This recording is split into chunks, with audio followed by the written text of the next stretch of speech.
Welcome to another edition of Live at the Nut Bar with David Cunningham, Chief Squirrel, and the founder of Squirrel, JB. Yeah. So the big news this month is about the Reserve Bank's review of the official cash rate. So what happened? Well, it was sort of going into the review a split decision. You know, some economists were saying it would hold at 2.25%, others were saying it would be lifted to 2.5%. What happened?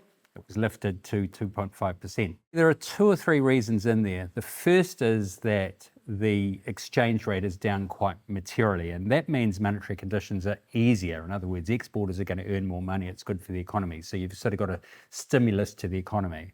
So first thing, monetary conditions are easier, and we've also seen a slight fall in mortgage rates over the last month or so.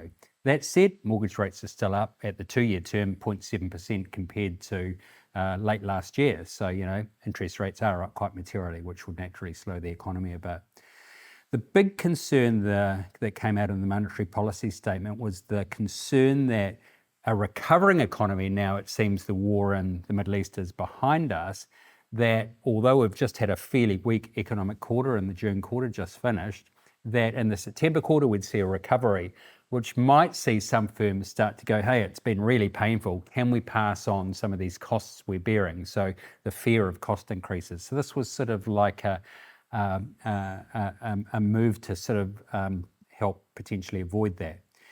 And this is what the Reserve Bank said. Increasing the OCR at this meeting is intended in part to avoid an unwarranted further easing in monetary conditions. So acknowledging that fall in the exchange rate, acknowledging the slight fall in mortgage rates and saying we don't want any more of that.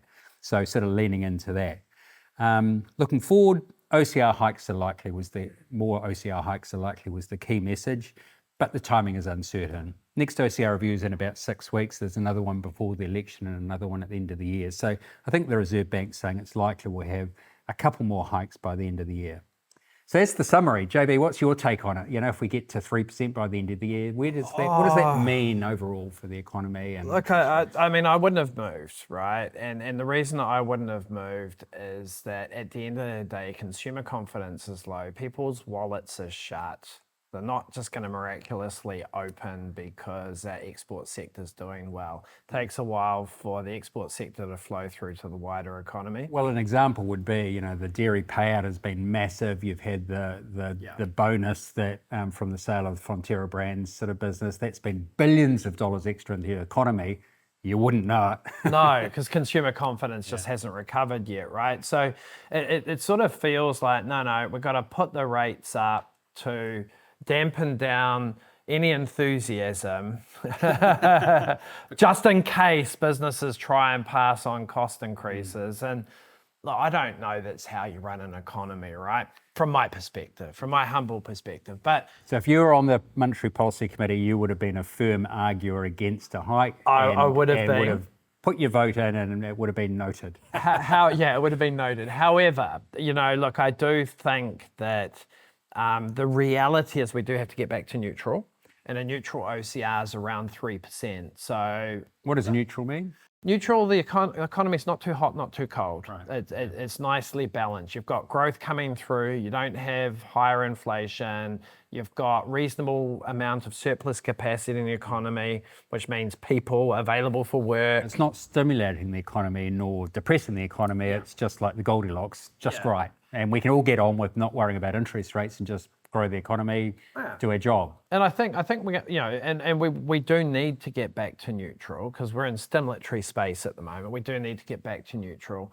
And my feeling is that we will end up in a reasonably strong recovery next year. Mm-hmm. So we've got to wait another 6 months. We said that a year ago, and we said that 2 years ago, and we probably were saying that 3 years ago. Well, I think we saw the early signs of it at the start of this year. It got ruined by the oil crisis. Yeah. The argument that, okay, we're coming out of the oil crisis now, but then the US bombed Iran today.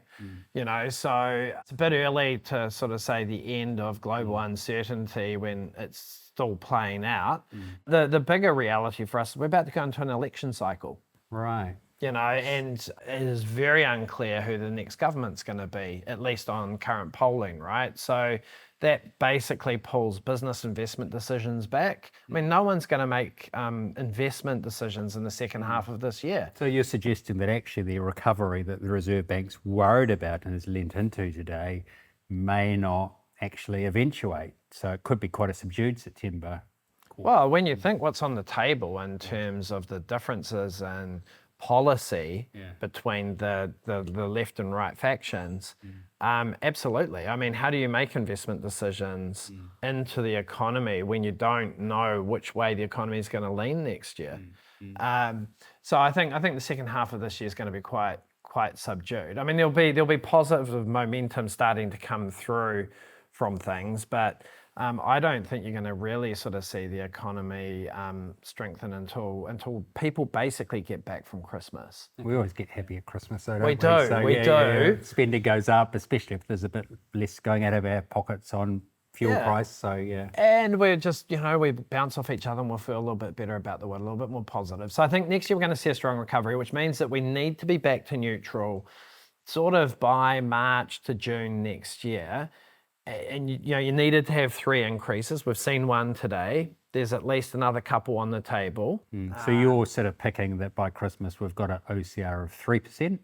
I reckon, you quite possibly, if we're starting to see that recovery come through maybe a bit earlier, or you're getting one more rate increase in between now and Christmas, and then maybe one early in the new year. So the things to watch, economic growth, but of course we find out what happened in the September quarter sometime next year. But I guess the leading indicators are what's happening in retail sales, some of the inflationary things. We get a monthly partial consumer price index, the quarterly ones, that will be something to watch. House unemployment. prices. Yeah. Okay, we'll come back to house prices a bit later on. Okay. So, you're picking a bit of subdued rest of year, but nevertheless the Reserve Bank leaning into interest rates and pushing them up to preempt an explosion and letting the recovery get away too hard and fast. Yeah, 100%. Look, I mean, the thing for me is that we've had 20 years of debt-fueled expansion. Debt fuel driving house prices. House prices, but making people feel wealthier, and that wealth effect then flowing into the economy. Because, people were buying and selling property, building up equity, and that's flowing through into the economy. We've had the opposite of that occur in the last 3 or 4 years, where house prices have been marked down, nationally 15%, I think 15 or 16%. In Auckland, we must be getting close to 25% now. Wellington was around 25%. I'm imagining possibly getting closer to 30. You add inflation over the top of that, and these are very material shifts in people's perceived wealth. Yeah, so perceived wealth, but of course perceived wealth drives optimism, which drives, I'll borrow a bit more, it will be okay, so I'll go and spend a bit more. So we're not having that wealth effect, which will be another factor just keeping the recovery, I guess, that we've been waiting for 3 years, pretty subdued over the course of this year at least, with an election thrown in for good measure. Yeah. There's not enough equity in my house to go buy a boat. So let's get a bit more deeper in house prices. They've fallen 0.4% over the year, but if we look over sort of 2 or 3 years, Christchurch, or in fact the South Island's up about 10%, Auckland, Wellington, much of the North Island down 5%, so 2 very different markets. Is that going to start to change? South Island's got population growth. I think it'd be fair to say. When I talk to people in Christchurch, they're like, I'm not sure, it just keeps going. But yeah, this is internal migration predominantly? Internal so migration. People moving from expensive cities to cheaper cities, or better weather cities, or better, I think better Super Rugby team cities? They'd all be going to Wellington if that was the case. But yeah, I don't see that happening. Yeah, look, I think Christchurch has just got a bit of buzz about it, right? It's I was saying to someone earlier today, I think housing is a bit like we used to talk about the super tanker effect when we were in the bank, but it's a bit like a super tanker. Confidence is, right? Confidence builds up and then gets momentum, and it sort of holds itself. And so it's hard to get and it's hard to lose, but if you lose it, it's hard to get it back again. And I think that's what we're experiencing in the North Island, right? I think if you look at Auckland and Wellington, I think consumer confidence generally is not good. if you go down to Canterbury, South Island's on fire. it feels like a different country. Yeah. And that's about a quarter of the New Zealand economy, is that right, the South Island? Yeah, so much is still depending on how we're feeling in Auckland and the Waikato and Bay of Plenty, Two-speed economy, right? Two-speed economy, yeah. 100%. Yeah, so we headed for a one-speed economy? Hopefully not first gear. Well, everyone coming back to Auckland and Wellington, no. So I think, South Island, I guess it's got the benefit of, strong agricultural sector. That weakening currency will certainly be good for the South Island. High levels of confidence, increasing house prices, improving wealth effect. Everything that used to work across the whole country is certainly still working down there. North Island, you've still got the reverse side of that, right? So the real question for the North Island, and particularly Auckland and Wellington, is, well, what are those things that will start to get those markets moving? Well, is it immigration? I mean, immigration was running at 50 to 80,000 for a decade pretty much. It's running at 10, 20,000 maybe now. Yeah. That's one factor, but we're building like 40,000 new houses a year, aren't we? Yeah. Right. So surely that means that house prices are going to fall, more demand, less demand than supply. Is that going to play out, continue to play out, or are we suddenly going to see a surge in immigration? Well, yeah, look, I think it's really interesting. So if we look at Auckland, house prices down nominal terms, coming up 25%, I think. That's extraordinary, That's called a crash, isn't it? It is called a crash. But it hasn't felt like it. It's been a slow sort of I think train wreck, would you say, or not? Look, we had that spike up around COVID, that massive spike up, very quick spike up that then came down. So not too many homeowners were caught at the top. Now, that's not to understate the impact on those that were caught at the top, but not too many people were caught at the top. So we felt really wealthy for a while and then we didn't. But overall, the trend, if you sort of look at 30 years, prices are continue on that trend line. So most people that have held property for, say, 10 years would still be up significantly, just not up as much as they were. Yeah. Oh, in fact, anyone that bought pre-COVID, it was just that burst of 40% increase that then came back. Yeah, so I think that's why it doesn't feel like you would think it would feel like in a crash. House prices come down a lot. You've had inflation over that period, so in real terms, house prices are probably the most affordable they've ever been in Auckland. The affordability up here is insanely good at the moment. Now, what's interesting... Same's true of rents too, isn't it? I saw something that showed sort of rents in Auckland were pretty subdued. Yeah. Well, especially when you think of underlying inflation over the last 4 years. The interesting thing is we're probably at that point in the market where we had a whole lot of land development, a whole lot of builds. We've got a lot of residual stock. So development properties that haven't yet sold, they've held on to them to sort of try and ride out the bottom of the market. And they can't keep holding on. So now they're having to sell that stock into the market at whatever price they can get. That's that classic oversupply under demand that drags prices down, and we're seeing that. So they're not dramatic changes over the last year, though, are they? We're talking sort of 1 or 2% down, or 1% nationwide up in South Island, down in Auckland, Wellington. I think you'll see a bit more of a movement at the moment. Downwards. Okay, really, in Auckland in particular, or other Auckland markets? in particular, and I think what will be driving that is just the clearing out of all of this excess stock, particularly in the townhouse market. So we're seeing sort of flushing the toxins out of the system, and then we all feel good after that. And when will we feel good then? What's the trigger for that change? Is it immigration? Come back to that sort of word. Oh, look, my honest opinion is when house prices start to go in the other direction. Right. So give us a day.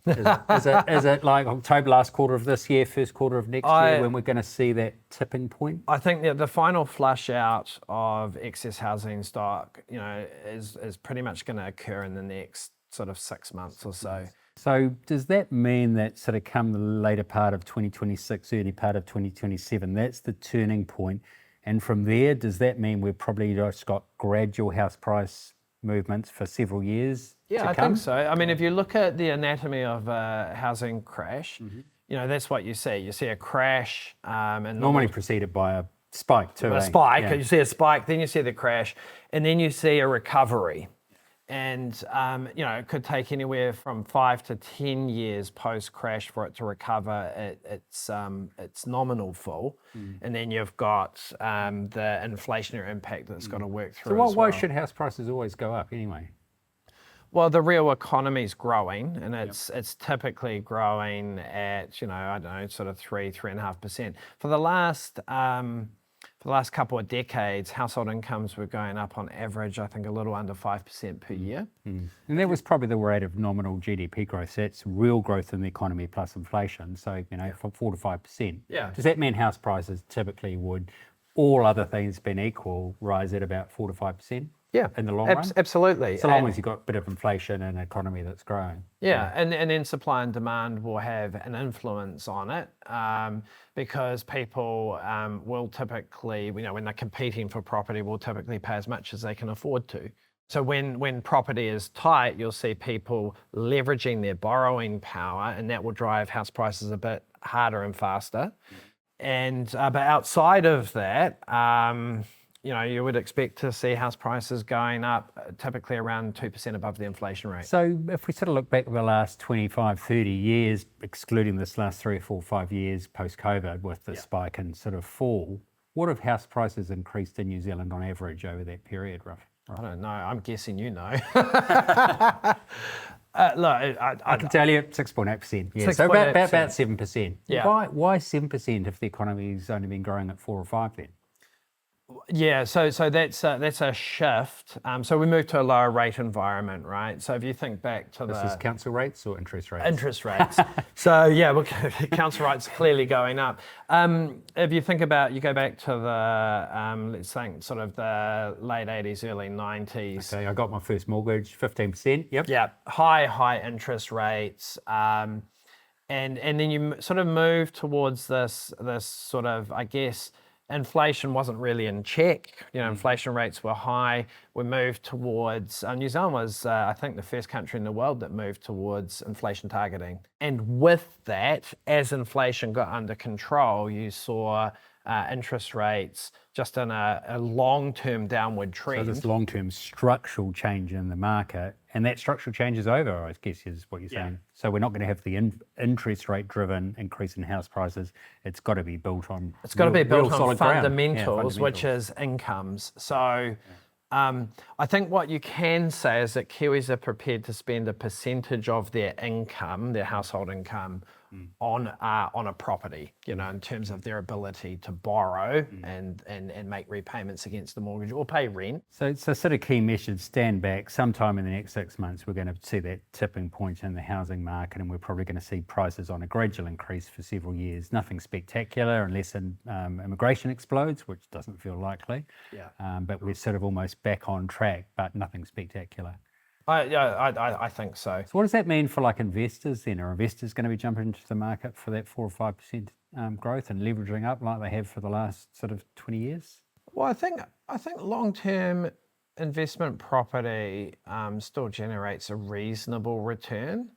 So if you were to compare it to other asset classes, because you can leverage it up, it's still actually going to perform okay. I think but it will be a little bit more than just buy any old property and it should turn out okay. Yeah. I think what you'll see is an industry that probably gradually trends towards more professionalism. The people that are doing it will be more professional than just so it's mum not and just dad everyone jumping on the buying bandwagon. any old property. Not everyone jumping on the bandwagon. It's sort of more considered sort of investors holding several properties, and is that the sort of likelihood? Yeah, and also probably being more calculated in terms of the properties that they're buying. So historically we used to see,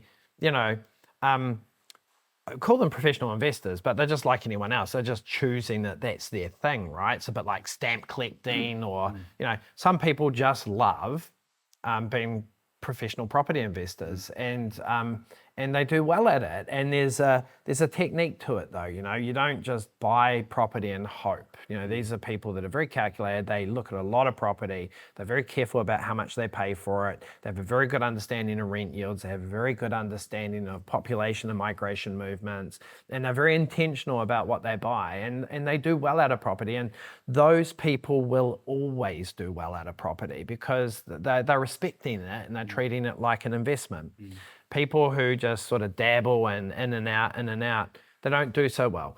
Same with the share market, right? People that buy stocks just because they like the brand, sometimes they do really well. Sometimes they don't.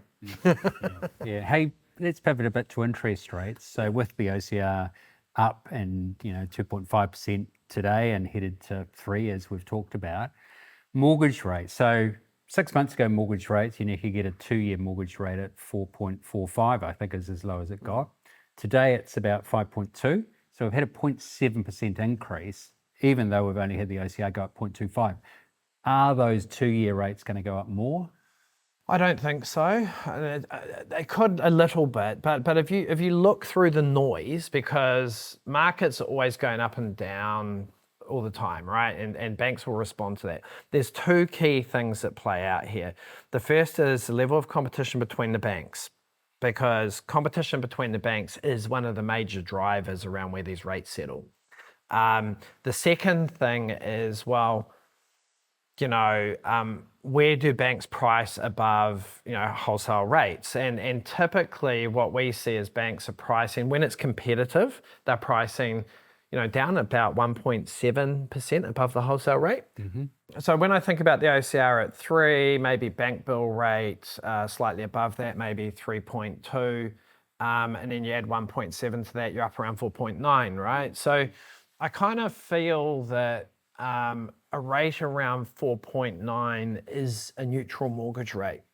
And so you think about it at the moment, okay, we've got a 2-year rate at 5.2, right? So it's already above that. I mean, the 1-year rate's nearer being sort of 4.6, 4.7, again up from its lows. But, so if you blend them all together, 1, 2, 3-year rates, you're probably around 5% on average. Yeah, so I think... So it's sort of fairly priced at the moment, based on the expectation the OCR gets to 3, because that's what the market's pricing. Market's pricing it already. So look, I don't see rates moving much at all. And I think that was the Reserve Bank sentiment in the announcement today, right? Because I think what they wanted to do was just hold the status quo. They didn't want the market easing. Yeah, so if they hadn't moved today, interest rates might have fallen a bit, easing monetary policy conditions with a lower exchange rate. They didn't want that, so they wanted to cement in rates where they are, not necessarily go up, but not go down. So in some ways, today's announcement is sort of good news for homeowners. I guess you've got people coming off rates from 2 years ago that were over today's level as well. So so there's not a lot of pain for the household sector on the mortgage rate side. No, so one would expect rates to stay around this sort of level. Now, the caveat always with mortgage rates is that no one really knows, because shit changes, over time. When rates do go up because the Reserve Bank is having to respond to a hot economy. This is when they're aggressively lifting. That's when they start to move quickly. Percentages at a time rather than quarter percentages. Yeah. So, my view is until we see a really strong recovery, you're going to see rates around the sort of levels that we're at now. At some point, if the economy gets turbocharged, for whatever reason, can't see it, it'd be nice to experience, then you would see rates starting to take off. But that's a long way away. Let's talk a bit about inflation, because ultimately that's what the Reserve Bank's fighting. Their mandate is 1 to 3%, midpoint 2%. Inflation today is, it's forecast to be for the quarter just gone, I think the Reserve Bank said today 3.9%. Remember, and they were forecasting 4.3%, I think, 3 months ago, 6 weeks ago. Yeah. So it's already lower. Yeah. Is it going to get down to that 2%? Yeah. Yeah? Why? It's interesting. So the first thing is the oil crisis didn't really flow through that strongly into inflation because the demand's not there. So businesses have had to take margin compression, or they've passed on a fuel surcharge, which they'll take back out again. And so in doing that, what happens is as the oil market recovers and the price is full, businesses will get their margin back, but it won't flow through to inflation, right? The thing for me is that we probably hypothesized not that long ago that with what was happening with Trump and between America and China and Europe, is that there's this deglobalization occurring. Everyone's worried about security in a military sense, but also security in terms of security of supply. Well, we saw that during COVID. If you weren't manufacturing onshore, it was hard to get stuff out of China or Vietnam or whatever it is. So controlling the supply chain by manufacturing more locally, is that what you're saying? Yeah, so what you've seen is this idea that maybe global inflation will pick up a notch because we're not going to the lowest common manufacturer now. We're actually saying we actually are prepared to pay a bit of a premium for security. And then that would naturally flow through into maybe slightly higher levels of global inflation over the next 10 to 20 years. That said, though, one of the sort of features of China has been low cost of labour and a high level of automation. If you're building that factory in America rather than China, and the automation is not just highly automated, but also AI enhanced, you could argue it becomes as cheap to manufacture in America as China. So you could almost say the deflationary impact of the last 25 years of, the world starting to manufacture in the East actually is going to be driven by this new inflationary or deflationary impact of AI makes things much cheaper. You stole my story. This is exactly what I was going to say. So I 100% agree. So I think the big bit that's missing from that story is the technology shift that we're going to see over the next 5 to 10 years. So I think there's another layer of what we saw with globalization, but coming through technology. Do you think that is underestimated by central banks? I'd argue that, we had tradables inflation, in other words, the stuff you can import and export coming into New Zealand. Tradable inflation was running around zero for like the best part of 15 or 20 years. Why? Because it was cheap to import from overseas. Is the next wave of tradable deflation, should we call it? Yeah. AI driven. So there's a new wave of natural deflationary impacts in the world, I suppose, that are central banks taking account of that, do you think? Not yet, but I think it will become more obvious in time. So as time passes, we'll start to see actually it's easier to keep inflation at 2% than we might have thought because there's a new driver of efficiency and therefore lower cost. And so that could either be in offshore manufacturing and certainly other places like China and stuff where robotics and everything are really starting to factor into those processes. But it will also be domestic and that you'll have higher capacity in your domestic economy, which could be a combination of capacity that's coming from AI or robotics, or just increased capacity because you're actually running the economy on higher unemployment levels. Yeah. So that's sort of good news in terms of probable, inflation under control at or around 2%. Therefore, we won't see 6, 7, 8% interest rates.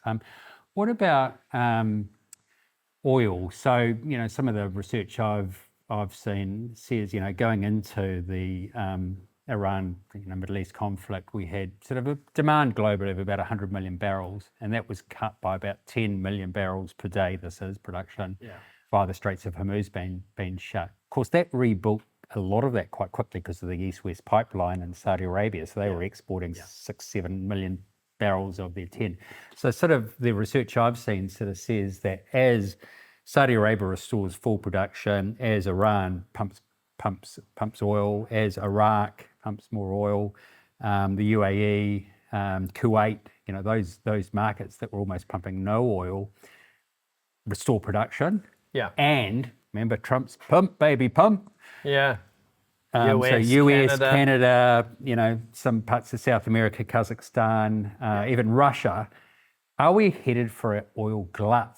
Because it feels pretty likely. I mean, all the conditions are there, unless I reckon Saudi Arabia constrains supply to hold prices up, because they produce 10% of the world's oil. Yeah. They've been the big benefactors from the war because they were still pumping 7 or 8 million barrels a day out of the 10, but the prices were 50% higher. So, they've been rubbing their hands with glee, really. So unless they control supply, isn't it likely we'll see a glut and therefore oil prices potentially go well below where they started pre-conflict? I think that's highly likely. And therefore, so what does that mean for inflation, interest rates and all that? Does that mean we're going to undershoot the 2%, 1 to 3% target? Is that a potential outcome? Well, you'd have to say, if you're looking at it today, you'd have to say, yeah. Probably a slow-moving thing, though, because I think the world used 300 or 400 million barrels of strategic reserves. So this is the oil sitting in vast caverns in Texas and big tank farms in China and lots of countries. So, replenishing those reserves will take a bit of time, but that might soak up the first sort of 6 months, but beyond that.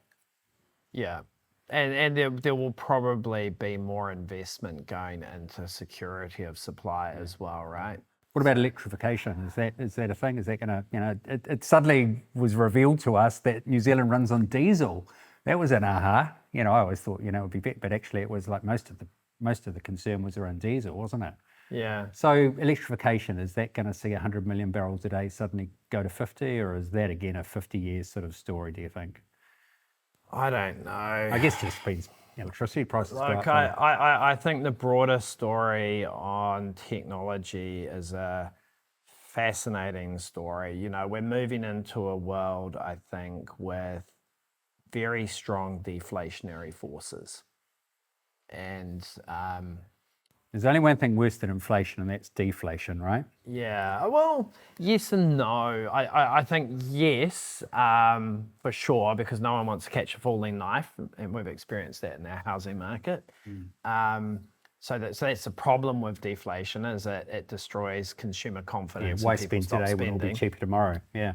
Yeah. Japan had that for 2-3 decades, didn't it? Yeah. No, well, certainly in terms of its house prices. And we've experienced it certainly in the North Island. Yes and no. So I think sometimes depends where those deflationary forces are playing out, right? But I think there's a lot of benefit to come, particularly in the services economy, from what we're seeing, and that's not going to be good for everyone. But I think AI and robotics and everything, and the impact that it's having further down the chain. So, like, the big thing for me right at the moment is not so much the AI, but the impact that AI is having on medical science. So we're now testing proteins that can increase human longevity by up to 30 years. I read something that each year we age, our longevity will increase by more than a year, which basically means you never die. It's back to Gulliver's, one of those chapters of Gulliver's Travels, isn't yes. it? Humans have reached escape velocity. Yeah, like, I mean, even if it's fascinating, because even if you take China, the narrative around China is that they're going from this population, which they don't even know what their population is, right? But somewhere around 1.2 billion, and the forecast is that they could end up with a population around 400 million. And everyone's going, it's going to be the end of China. I'm like, man, they perfectly timed this. This the whole AI robotics thing. Yeah. But what's really interesting is if you just tweak your sort of aging rate from even to 0.75. So for every year you age, you get an extra 0.75. Your population doesn't go down at that pace. It doesn't go down even remotely at that pace. As long as we're all healthy, it can work in that. What you end up potentially is a smaller working age population supporting a larger retired population. That's a problem in itself. Well, it's all fascinating, right? And I don't think we've got answers for it today. and we could spend hours talking about it. That's another podcast, I think. but I just think we're going through an epoch. We're going through a moment in time where the world's going to look very different on the other side, and we're going to have to confront a whole lot of things that are changing. And what we used to think was normal won't be normal anymore. And even simple things like the aging process. Or, if you think about it, I hope so. it might be a bit late for us. I don't know that I really want to spend the rest of my life being 60 or 70, right? It would have been good when I was 30. Unless they could de-age us. If they could de-age us, that would be kind of cool. Yeah. I'll be a guinea pig for that. But you just think through the implications of it. I mean, what does it mean for retirement villages if people aren't dying? I mean, their whole model is predicated on people dying, right? Within I suppose the point is, though, these are seemingly fast, but actually quite slow-moving trends. And so, it's sort of like AI. We can all panic and go, "Where are the jobs going to be?" But for some reason, humanity has a habit of surviving, right? I'm not panicking. I find it quite exciting. Yeah. I mean, we were in America last couple of weeks ago, weren't we? And one of the things we sort of heard there was that there are more jobs being created as a result of AI than jobs being lost. So you can panic, all the jobs are going to go, but actually they're different jobs. And that's been history for, thousands of years, pretty much. Jobs change. It doesn't mean there's no jobs for people. Hopefully there's a bit more time to have fun, though. Yeah. No, totally. Okay. We're probably way off track. I think we should probably get wrapping things up. So what's your last word from today? Business as usual, really expected. Don't read too much into it. We're heading back to neutral. I'm really looking forward to next year. Now, here's my last word. It used to be survive till 25, thrive in 26. Then it was sort of everything was moved out a year, and it almost feels like everything's been moved out another year. We've been waiting for New Zealand's economic recovery for probably the best part of 2, almost 3 years.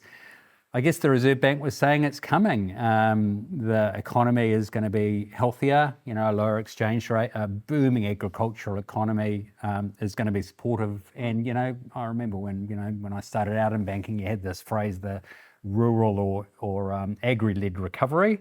Surely that's got to happen soon. It feels like the swing item is immigration, though, because that's the thing that drives, more people in the country means, just everything gets bigger, more houses to be built and so on. And so let's thrive in 27 or find a word that rhymes. That's us signing off for another Live at the Nut Bar. We'll see you again soon.